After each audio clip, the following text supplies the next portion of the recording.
ဟုတ်တယ်ဒီကြောင်စီးသားကြောင်ရှိလို့ဒီမှာလာပြီးတော့ဖပြေးလာတာဒီကြောင်တော့ဆန်းဆန်းတော့မယ်ဆိုတော့တော်တော်ကြီးတော့နော်နောက်ဘဝရတော်တော်ကြီးလာလာညာဆရာမကြီးကျွန်တော်ပြောနေဆရာမကြီးလက်ကိတ်နဲ့မခိုင်းဆရာမကြီးထိုးကျင်တယ်ထိုးလိုက်ကျွန်တော်ဟုတ်ပြီနော်ကျွန်တော်ထိုးကျင်တယ်ထိုးလိုက်အဲ့တော့ကြော်တယ်ငါအဲ့လိုမဲ့ငါ့ကိုကြားလာတယ်အေးထိုးလိုက်ထိုးလိုက်ထိုးလိုက်ထိုးလိုက်မယ်တရားကထိုးလိုက်လူကတော့ကျွန်တော်ထိုးလိုက်အခုကကျွန်တော်ပြောတာကျွန်တော်အထက်ကပေးအမိတ်ညာဆရာမကြီးကိုကျွန်တော်ကောင်းကောင်းမွန်နဲ့လာရောက်ပြီးတော့ခေါ်ဆောင်တာဖြစ်တယ်ကျွန်တော်ဖန်စီရလို့တော့ကျွန်တော်တုံးတုံးဆက်မရဘူးဆက်မရဘူးအထက်မိကျွန်တော်ဒီလိုမျိုးတက်ပွက်မင်းဒီလိုမျိုးတက်ပွက်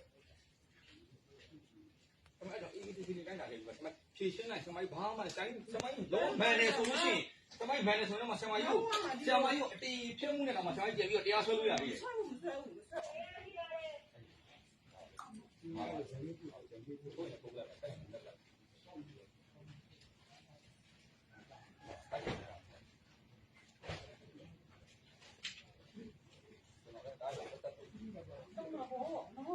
တရားဦးတွေကိုလုံးစမ်းနေတာမဟုတ်ဘူး။ဒီမှာတရားဦးတွေတော့ဆုံးမအောင်လုပ်တာလေ။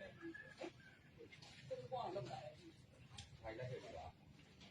ကျွန်တော်ကြည့်ပြီးမောင်းမယ်။တရားဦးတွေဆုံးမအောင်လုပ်နေတော့ပဲခံနေတယ်။ကျွန်တော်ဟုတ်တယ်လိုအပ်တဲ့ဒီကိုကျွန်တော်သုံးလိုက်။တုံးလိုက်။ဘာလို့ဒီကိုနိုင်ငံတော်ဟောက်တာလုပ်နေတယ်ဆုံးမနေတယ်ဆိုပြီးတော့အဲ့မဲ့ရှင်းတယ်လို့ပြောတာပြနော်။ရှင်းတယ်လို့ပြောထားတာနော်။ရှင်းတယ်လို့ပြောထားတာနော်။လာပါဆရာမကြီး။ရှင်းတယ်လို့ပြောထားတာနော်။ရှင်းတယ်လို့ပြောထားတာနော်။လာကြလား။လာလိုက်။လာလိုက်။လာလိုက်။လာလိုက်။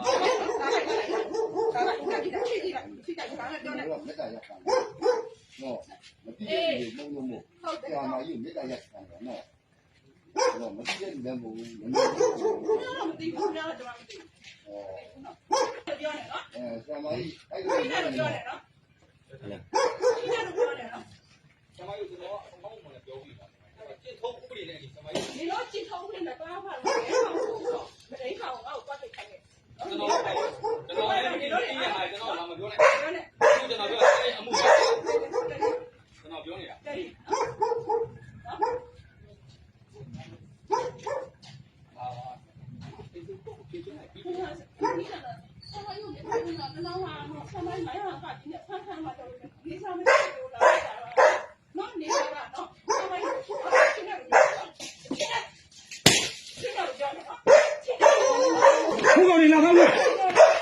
来来来来来来。